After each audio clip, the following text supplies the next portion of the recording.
اعوذ باللہ من الشیطان الرجیم بسم اللہ الرحمن الرحیم۔ سامعین و ناظرین السلام علیکم ورحمۃ اللہ وبرکاتہ۔ ہم قرآن پاک کے سلسلے میں اگلے لیسن کا آغاز کرنے لگے ہیں۔ ہم نے زبر اور زیر اور حروف تہجی کی پہچان کر لی ہے۔ اب ہم آج جو ضمہ ہوتی ہے اس کو پڑھیں گے کہ اس کی آواز کیسے آتی ہے۔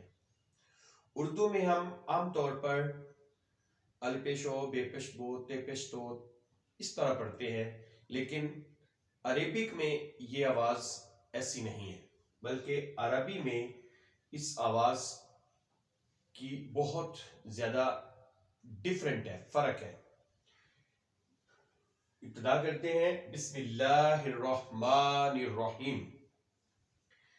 الف پیش او، با پیش بو، تا پیش تو، سا پیش سو، جیم پیش جو، ہا پیش ہو، خا پیش خو، دال پیش دو، زال پیش زو، را پیش رو، زا پیش زو، سین پیش سو، شین پیش شو، صاد پیش سو اور دو پیش دو، تو پیش تو، زو پیش زو، عین پیش او، غین پیش گو، فا پیش فو، قاف پیش قو، کاف پیش کو، لام پیش لو، میم پیش مو، نون پیش نو، واو پیش وو،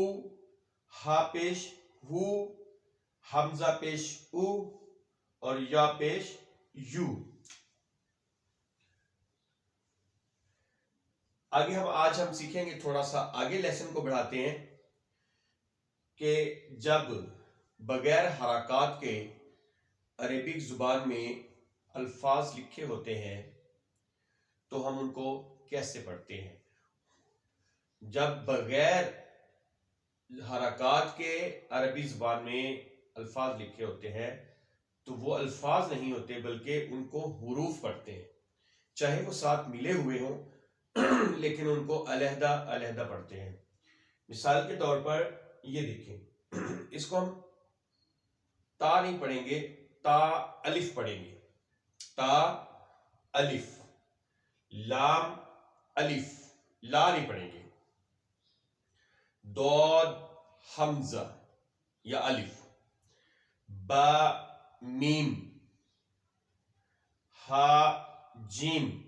ویسے اردو زبان میں تو یہ حج بنتا لکھا ہوا، لیکن جب عربک زبان میں پڑھیں گے تو ہا جیم، جب تک اس کے اوپر کوئی حرکت نہیں لگتی۔ آگے قاف سا کیف، قاف سا قاف،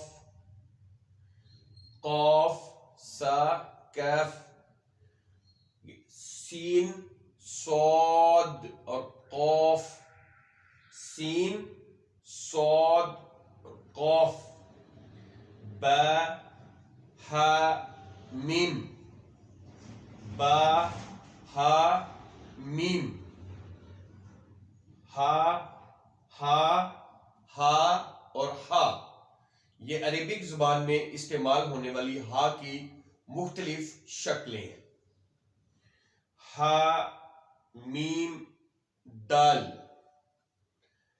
فا حمزہ تا، فا حمزہ تا۔ بغیر حرکات کے جو جڑے ہوئے حروف ہوتے ہیں ان کو ہم نے علیحدہ علیحدہ پڑھنا ہے۔ یہ تو ایک بات ہمیں بالکل کلیئر ہو گئی۔ اب ایک دفعہ ہم دوبارہ دہراتے ہیں۔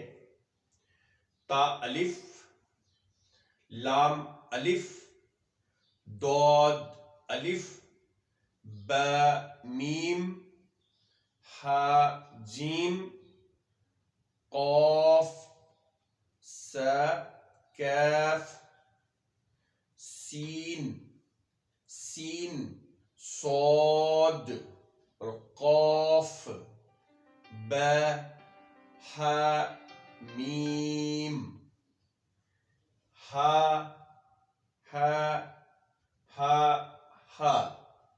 کی مختلف اشکال ہا میم دال فا حمزہ تا. اللہ تعالیٰ سے دعا ہے کہ اللہ رب العزت ہمیں قرآن پاک کو پڑھنے، اس کو سمجھنے اور اس پر عمل کرنے کی توفیق عطا فرمائے، کیونکہ تب تک یہ کتاب صرف اور صرف کتاب رہے گی، ہماری حفظ جان نہیں بنے گی جب تک ہم اس کو سمجھ کر نہیں پڑھیں گے. کوشش کریں کہ روزانہ چاہے 3 آیات پڑھ لیں، 4 آیات پڑھ لیں، 1 رکوع پڑھ لیں، زیادہ سے زیادہ. آپ کی ٹائم کی بات ہے تو ترجمے کے ساتھ پڑھیں. ترجمے کے ساتھ پڑھیں گے تو آپ کو علم ہوگا کہ آپ کے رب نے آپ کے لیے کیا پیاری سی بات لکھی ہے، کیا پیاری سی بات لکھی ہے. اس لیے کوشش کریں کہ قرآن پاک کو تھوڑا تھوڑا پڑھیں، سمجھ کر پڑھیں. ہم آگے انشاءاللہ جب یہ ہمارے لیسن کمپلیٹ ہو جائیں گے تو ہم اس کے ترجمے کی طرف بھی آئیں گے، تاکہ ہمیں جو قرآن پاک کے مین الفاظ ہیں جو بار بار ریپیٹ ہوتے ہیں، ان کے اگر ہمیں معنی آ جاتے ہیں تو ہمیں ہمارا بہت سا ہمیں قرآن پاک کی آیت کا مفہوم سمجھ آ جائے گا. کم از کم یہ بات سمجھ لگ جائے گی کہ قرآن پاک میں ہمیں کہا کیا گیا ہے. اس لیے امید ہے کہ آپ کو یہ لیسن بھی اچھا لگا ہوگا اور اس کو یاد کریں گے اور اس کو کوشش کریں گے کہ آپ قرآن پاک کے ساتھ ایسے ربط کر لیں، اس کے ساتھ تعلق جوڑ لیں. قرآن پاک سے تعلق ہی سب سے بڑی چیز ہے. السلام علیکم ورحمۃ اللہ وبرکاتہ.